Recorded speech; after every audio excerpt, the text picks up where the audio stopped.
Very good. Yes, sir. Yes, sir. Yes. So, welcome all of you for the final day of the level training program.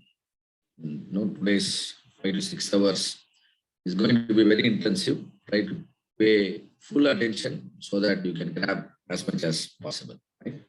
So, why there is a measurement system validation? Because we as a Six Sigma project team, we are truly interested in understanding that our measurement system can only pass on the fact. Our measurement system can only pass on the fact and not just data. And for that matter, your data should be clean and free from error. So how do you ensure that your data is free from error? You should be able to measure the measurement error. You should be able to measure the measurement error. Then you get an idea how much is the portion of the error. Why do we collect the data? We want to see the fact. Why do we collect the data? We want to see the fact. Suppose if you are driving a car, you want to reach the destination. Important to see the road through the windshield and then drive the car. Obviously, answer is yes, right? When we really want to reach a destination within the specified time, it is very, very important that we keep an eye on the road and then drive the ar. Similarly, when you are solving your customer's problem, keep an eye on the problem and then drive the project. If you are not properly keeping your eye on the problem, it is something like trying to drive a car, closing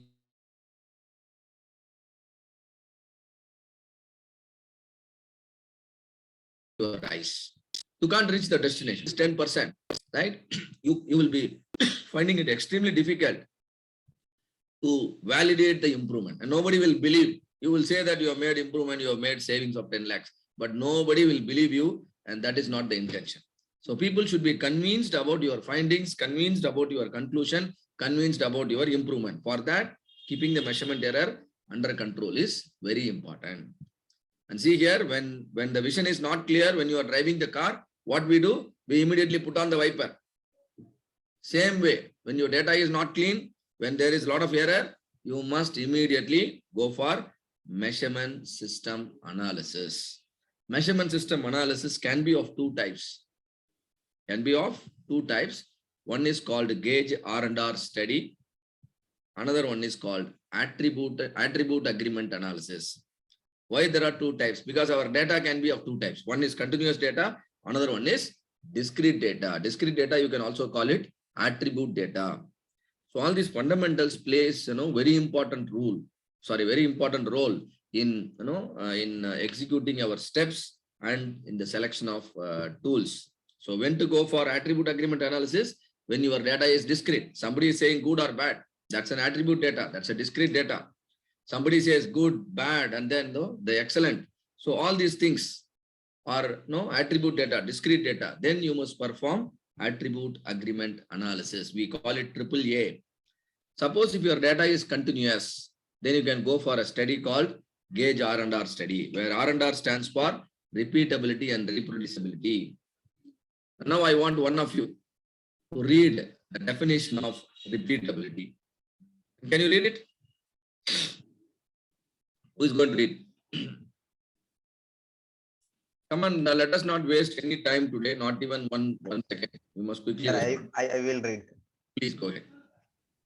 Repeatability is the consistency of a single appraiser to measure the same part multiple times with same measurement system. It is related to the standard deviation of the measured values. Very good. Thank you, Ravi Kumar. So I'm not sure how many of you have understood the definition of repeatability. When you are asked to collect the data, it is very important. You maintain two things. One is you need to be accurate. Another thing is you need to be consistent. Am I right? If I ask your opinion, suppose end of the program, I ask all your opinion. Come on, guys, give your opinion. So it is very important you give a frank, transparent, and true opinion. Am I right? That is called accuracy. Whatever you experienced, that is what you are going to speak. Program is good means good, bad means bad. All of you understand what is accuracy? Yes. And suppose today a feedback session was conducted and today you said training was great because we are all there. And tomorrow your professor is asking, then you are telling a lot of complaints. Now tell me, are you consistent? Come on, guys. No, sir. Sir. You are not consistent. You're not consistent. Yesterday you said, the training was great, but today you are telling that the training, could have been with better examples, could have been with more time, could have been with, classroom. All these things are coming on. So your opinion differs. The information what you are giving is contradicting. This is called a consistency issue. This is called consistency issue. If you are not consistent, you cannot be accurate. Am I right? If you're not consistent, you cannot be accurate. So in order to ensure your readings are accurate, in order to ensure your data are clean and provides the fact, you need to take care of two things, not only the accuracy, but also the consistency. Consistency contains two parts. One is repeatability, another one is reproducibility. You know what is repeatability? And Ravi, suppose let's say Ravi Kumar has given a feedback today. Ravi Kumar today tells me, sir, program is excellent. And tomorrow Ravi Kumar informs his principal that sir, the program, lot of issues. Now the error committed not only by Ravi Kumar, no, the system, right? The error committed by the system is now called repeatability error. Why it is repeatability error? What you have told today, you are not telling the same thing tomorrow. Am I correct? He is not repeating the information. Am I right or not? He is not repeating the same information. Every time he gives a different information. You are going to a movie and movie was fantastic. You said movie is excellent. And then next day, when your friend is asking, you are telling something else. No, the movie is bad. Don't go. And now what is the error you are committing? Come on, guys. What is the error you are committing? I want people to answer.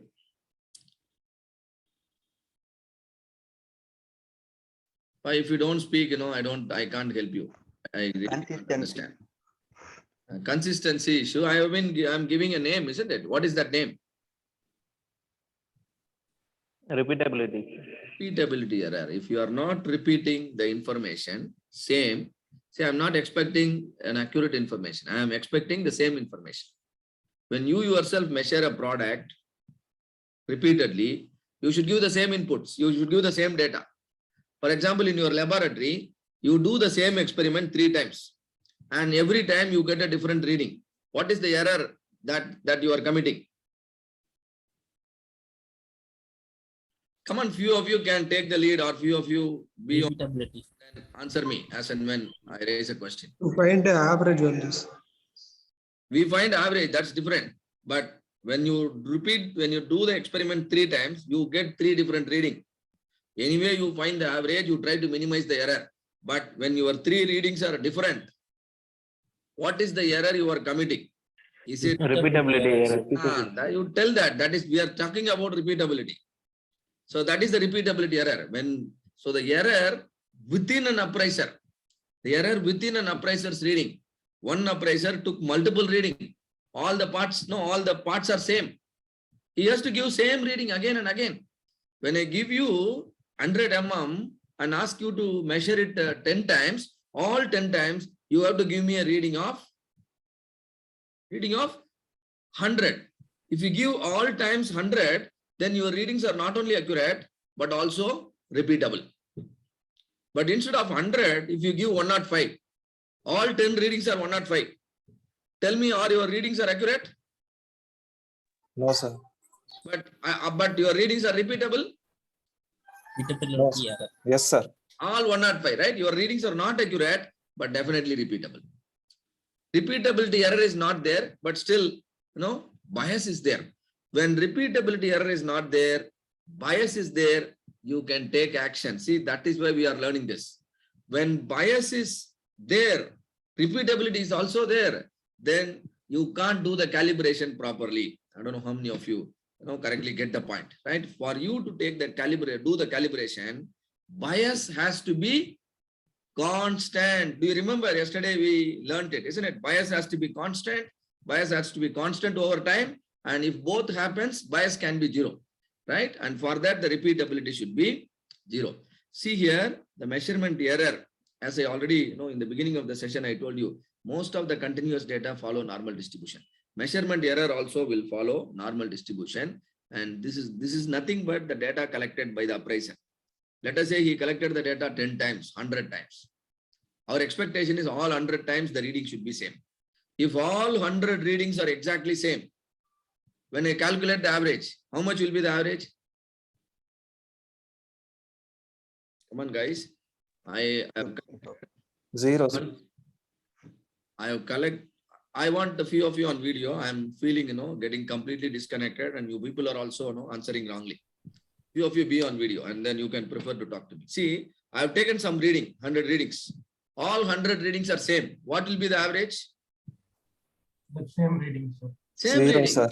Average cannot be 0, right? If each reading is, let us say 45 mm, I have 100 readings, all 45. When I take the average will also be 45. Now, when all readings are exactly 45, what will be the standard deviation? What will be the standard deviation? Standard deviation means what? Deviation from the average. What is your average? 45. What are your individual reading? All of them? 45. Do you see any deviation from the average? No, sir. No, sir. Standard deviation will be how much? 0. When standard deviation of your data points gives 0, you can understand your repeatability error is 0. But it can never be 0. It can never be 0, and that is why you are seeing this normal distribution. Whenever you have a data, whenever you see a normal distribution, there will be sigma. There will be sigma means this sigma is called what? Repeatability error. If your sigma is more, you will see this graph becoming wider and wider. Graph going wider and wider is a visualization of the error in your data, visualization of the repeatability error in your data. How many of you understand? Our aim is to get the curve narrower.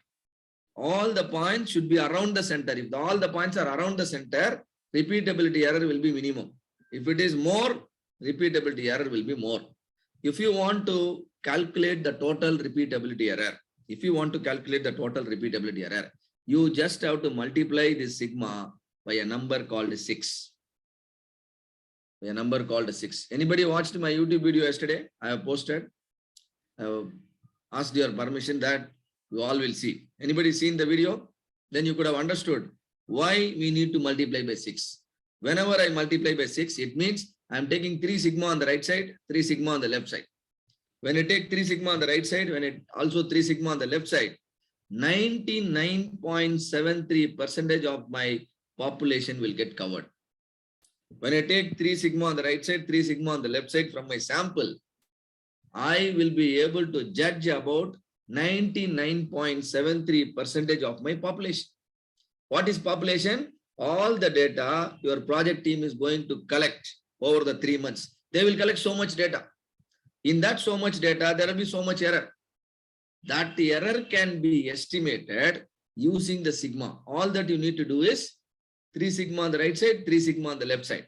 Why 3 sigma? When I go up to 3 sigma, the curve has almost come to come close to the x-axis. Do you see? Curve has come close to the x-axis. This is 1 sigma here. This is 2 sigma. This is 3 sigma. The point which is at a distance of 3 sigma from the center is called control limit. What is it called? Control limit. The formula to locate the control limit is center plus 3 sigma. Center is average. Similarly, on the left side, center minus 3 sigma. So center plus 3 sigma or average plus 3 sigma is called upper control limit. What is this called? Upper control limit. And what is this called? Lower control limit. And if you find out upper control limit and lower control limit, you can now make a statement that 99.73% of the population, 99.73% of the population, nothing but your project data. Project data, can be estimated. The error in your project data can be estimated. All that you need to do is multiply the sigma of repeatability. What is this? Multiply the sigma of the repeatability by 6. How many of you understand the equation now? All of you are able to understand? Follow me correctly? Yes, sir. சொல்லுங்க. புரியுதா இல்லையா? Yes, sir. Very good. Normal டிஸ்ட்ரிபியூஷனோட basics தான். நான் அதுதான் உங்களுக்கு அந்த video பாருங்கன்னு சொன்னேன். இன்னைக்கு பாருங்க டைம் தான்.